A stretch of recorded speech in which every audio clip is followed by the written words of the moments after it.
Hello every one. Ego is your enemy. നമ്മുടെ ഏറ്റവും വലിയ എനിമി നമ്മുടെ തന്നെ ഈഗോയാണ്.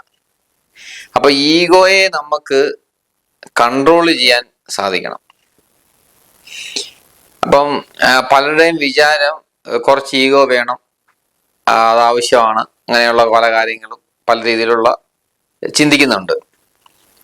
അപ്പം എപ്പോ നമുക്ക് ഈഗോ ഉണ്ടാകുന്നോ അപ്പൊ നമ്മള് ഒരു ദ്വീപായി മാറുക. ഒരു കടല് ആയിരിക്കുന്ന നമ്മൾ തുള്ളിയായി മാറുന്നത് പോലെ. അപ്പം ഈഗോ ഒരു നിഴല് പോലെയാണ്. നിഴലിന് നിലനിൽപ്പില്ല, പക്ഷെ അത് വെട്ടത്തിന്റെ അഭാവം മാത്രമാണ്. അപ്പൊ നമ്മുടെ ഈഗോയെ നമ്മൾ ഹാൻഡിൽ ചെയ്യാതെ നമുക്ക് നല്ല ലൈഫ് നമുക്ക് കിട്ടത്തില്ല. അപ്പം ഈഗോ ഉള്ളപ്പം നമുക്ക് നമ്മുടെ മുഖഭാവം തന്നെ മാറും. നമുക്ക് വേറൊരാളെ നിരീക്ഷിക്കുമ്പോൾ തന്നെ മനസ്സിലാവും അയാൾക്ക് ഈഗോ ഉള്ള സമയത്ത്. ആ ഈഗോ ഉള്ള സമയത്ത് അയാൾ ഡിസ്ട്രക്റ്റീവാ, അയാളുടെ മൈൻഡ്. അയാള് പ്രശ്നങ്ങൾ ഉണ്ടാക്കിക്കൊണ്ടിരിക്കും. മാത്രമല്ല അവർക്ക് പ്രഷറുണ്ട്, അല്ലെങ്കിൽ മറ്റ് ഈ ഒരു ചങ്ങല വലിയുന്ന പോലെയാണ്. അത് അവരുടെ സ്വന്തം ജീവിതം തന്നെ പുറകോട്ട് കൊണ്ടുപോകും, രോഗിയായി തീരും. അപ്പൊ ഈഗോ ശരിക്കും സഫറിങ് ആണ്. അപ്പൊ മറ്റുള്ളവർക്ക് ശല്യം ഉണ്ടോ എന്ന് ചോദിച്ചു കഴിഞ്ഞാൽ ഈഗോ ഉള്ള ഒരാളെ കൊണ്ട് മറ്റുള്ളവർക്ക് ശല്യം ഉണ്ട്, പക്ഷെ ഏറ്റവും വലിയ ശല്യം അവനവന് തന്നെയാണ്. അപ്പൊ ഈഗോയെ നമ്മൾ നിരീക്ഷിച്ച് മാറ്റുവാനേ പറ്റുള്ളൂ. ഓപ്പറേറ്റ് ചെയ്ത് കളയാൻ പറ്റുകയില്ല. അത് അങ്ങനെ ചെയ്യാൻ പറ്റുമെങ്കിൽ പെട്ടെന്ന് കാര്യം നടന്നേനെ. അങ്ങനെ ഒന്നും ചെയ്യാൻ പറ്റത്തില്ല. അപ്പൊ അത് നിലനിൽക്കുന്നില്ല യഥാർത്ഥത്തിൽ. അതുകൊണ്ടാണ് അതിന് അസ്തിത്വമില്ല, നിഴല് പോലെയാണ്. അപ്പൊ അതിനെ നിരീക്ഷിക്കണം. എപ്പൊ നമ്മൾ ഈഗോ ഉണ്ടാകുന്നോ അത് നിരീക്ഷിച്ച് നമുക്ക് മാറ്റാൻ സാധിക്കും. പലരും സംസാരിക്കുന്ന എന്താന്ന് വെച്ചാൽ, നിനക്ക് ഈഗോ ഉണ്ടെന്ന് പറയും പലരും. ഭയങ്കര ഈഗോ ആയിട്ടോ എന്ന് പറയും. ഇപ്പൊ എനിക്ക് ഈഗോ ഉണ്ടെന്ന് വിചാരിക്കുക. എനിക്ക് ഈഗോ ഉണ്ടെങ്കിൽ നിങ്ങൾക്ക് മറ്റുള്ളവർക്ക് ഒന്നും ചെയ്യാൻ സാധിക്കത്തില്ല. എന്റെ ഈഗോയെ നിങ്ങൾക്ക് മാറ്റാൻ പറ്റത്തില്ല. എന്റെ ഈഗോയെ ഞാൻ തന്നെ മാറ്റണം. അതുകൊണ്ട് നമ്മൾ മറ്റുള്ളവർക്ക് ഈഗോ ഉണ്ട്, നിങ്ങളുടെ ഈഗോ മാറ്റുക എന്നൊന്നും പറയേണ്ട കാര്യമില്ല. കാര്യം അത് അസാധ്യമാണ്. എനിക്ക് ചെയ്യാൻ പറ്റുന്ന എന്റെ ഈഗോയെ മാറ്റാം. അതിനുള്ള വഴികൾ എന്താന്ന് വെച്ചാൽ അത് നോക്കാം. അപ്പൊ നമ്മൾ ഉള്ളിലേക്ക് നോക്കുകയും നമ്മൾ സ്വയം നിരീക്ഷിക്കുകയും ചെയ്യുമ്പോൾ ഈഗോയുടെ കളിയോടെ നിൽക്കും.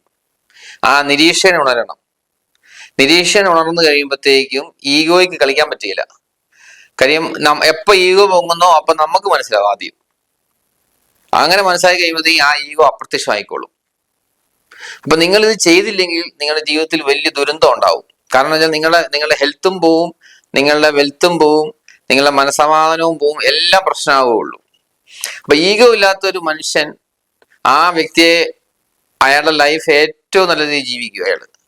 ഏറ്റവും മനോഹരമായ ഒരു ജീവിതമാണ് അയാളുടെ ജീവിതം. ശരിക്കും അത് യഥാർത്ഥത്തിൽ സ്വർഗത്തിലാണ് അയാൾ ജീവിക്കുന്നത്.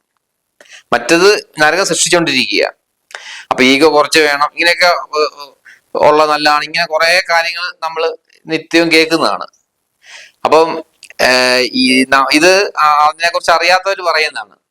അപ്പൊ നിങ്ങളുടെ ഈഗോ മാറിപ്പോകുന്ന നിങ്ങൾക്ക് മനസ്സിലാവും. നിങ്ങൾ നിരീക്ഷിച്ച് നിങ്ങളുടെ ഒരു നിരീക്ഷകൻ ഉണരണം ആദ്യം.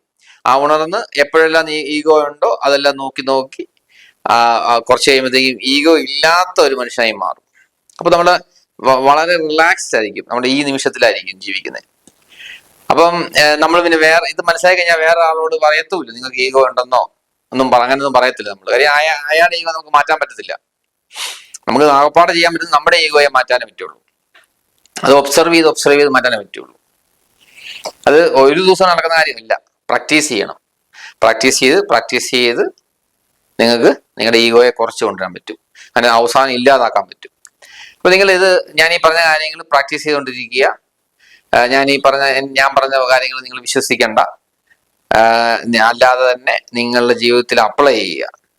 അപ്ലൈ ചെയ്ത് കഴിയുമ്പോഴത്തേക്ക് നിങ്ങൾക്ക് മനസ്സിലാവും. അപ്പൊ നിങ്ങൾക്ക് ഇത് നിങ്ങളുടെ ഈഗോ മാറുമ്പോൾ ഇത് സത്യമായിട്ട് മനസ്സിലാവും.